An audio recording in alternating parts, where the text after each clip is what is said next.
My name is Sarah Goodman. I'm the North Farm coordinator. In these beds here we have Talon, which is a yellow onion planted. We have a red onion planted called red carpet, and we have two types of shallots, matador and conservor.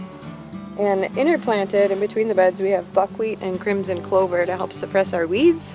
And we planted buckwheat and clover because the buckwheat will come up quickly and help suppress the first flush of weeds, and that'll give the clover a time to establish, and then we can mow it down and keep it looking nice and neat and hopefully cut down on our weed seed bank for years to come.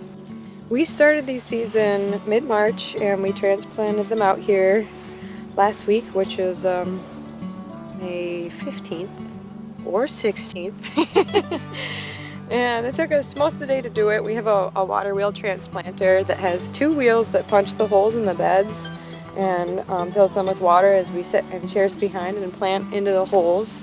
And after we went through with the 2 rows, we adjusted the planter to have 1 wheel to punch holes, and we planted a 3rd row down the middle of the bed. Did you add any fertilizer or anything?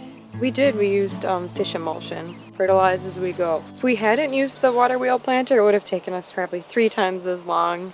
It also really helps make your beds look nice and tidy. You get consistently spaced plantings, and you don't have to try really hard to do that, where if you were hand planting, you'd have to maybe lay out a tape measure and measure your spacing out and try and mark out your holes like that, and it's a lot harder to get the consistent rows when you do that.